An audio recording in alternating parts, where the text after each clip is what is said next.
اور اگر آپ یہ تصور رکھیں گے کہ دشمن تباہ و برباد ہو جائے تو انشاءاللہ ایسا ہی ہوگا، اور اگر آپ دشمن کی موت کا تصور رکھیں گے تو انشاءاللہ دشمن کی ہلاکت ہو جائے گی۔ الحمدللہ رب العالمین والصلاة والسلام علی سید الانبیاء والمرسلین، اما بعد فاعوذ باللہ من الشیطان الرجیم، بسم اللہ الرحمن الرحیم۔ قال اللہ تبارک و تعالی فی القرآن المجید والفرقان الحمید، یا ایہا النبی جاہد الکفار والمنافقین واغلظ علیہم، صدق اللہ العظیم۔ ہمارے القادری الگیلانی چینل کے دیکھنے والے تمام خواتین و حضرات کو میری طرف سے السلام علیکم ورحمۃ اللہ وبرکاتہ۔ آج میں آپ کی خدمت میں ایک بڑا خاص موضوع لے کے حاضر ہوا ہوں۔ ہمارے معاشرے میں دشمن پیدا ہو جاتے ہیں، اور دشمنی کی حد یہ ہوتی ہے کہ وہ جان لینے تک آ جاتے ہیں، روحانیت کے ذریعے یا جسمانی طور پر، اور آپ بے بس ہو جاتے ہیں اور اس کا مقابلہ کر نہیں پاتے۔ تو میرا یہ آج کا عمل ان مظلوم مسلمان بہن بھائیوں کے لیے ہے کہ جو اس طرح کے ظلم کا شکار ہیں اور ان کے پاس دشمن سے مقابلہ کرنے کی طاقت موجود نہیں ہے، لیکن اس عمل کو ناجائز ہرگز نہ کیا جائے کہ یہ عمل اتنا طاقتور ہے کہ جس سے دشمن کی ہلاکت بھی ہو سکتی ہے۔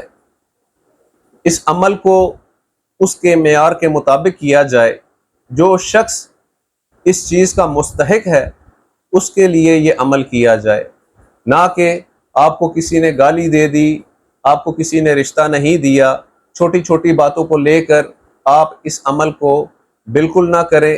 میری طرف سے اس عمل کی اجازت ان لوگوں کو بالکل نہیں ہے جو اس عمل کا ناجائز استعمال کریں گے۔ عمل انتہائی آسان ہے۔ آپ نے سب سے پہلے ایک کچی ہموار زمین کا انتخاب کرنا ہے، اور ایک عدد نئی چھری جو کہ استعمال شدہ نہ ہو وہ ساتھ لے لینی ہے۔ زوال سے 10 منٹ پہلے اس جگہ پر پہنچ جائیں اور اس چھری سے دشمن کا اور اس کی ماں کا نام زمین پر لکھ لیں۔ اس کے بعد بغیر بسم اللہ اور درود پاک کے قرآن پاک کے 30ویں پارے میں ایک سورت موجود ہے، سورۃ اللہب۔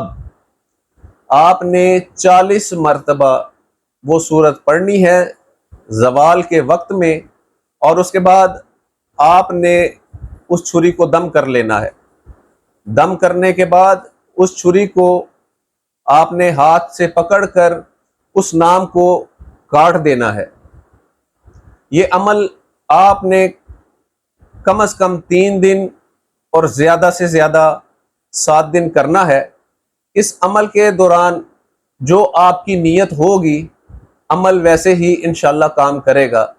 اگر آپ یہ سوچ رہے ہوں گے کہ دشمن میری طرف توجہ نہ کرے، میرے طرف خیال نہ لے کے جائے، میری دشمنی چھوڑ دے، تو انشاءاللہ ایسا ہی ہوگا۔ اور اگر آپ یہ تصور رکھیں گے کہ دشمن تباہ و برباد ہو جائے تو انشاءاللہ ایسا ہی ہوگا، اور اگر آپ دشمن کی موت کا تصور رکھیں گے تو انشاءاللہ دشمن کی ہلاکت ہو جائے گی۔ میری طرف سے اس عمل کی اجازت صرف ان مسلمانوں کو ہے جو اس عمل کو اس کے معیار کے مطابق کریں گے، اور اس سے فائدہ اٹھانے کے لیے آپ مجھ سے اجازت طلب کریں، اور آپ کا مسئلہ سن کر پھر آپ کو اجازت دی جائے گی۔ جزاکم اللہ خیرہ۔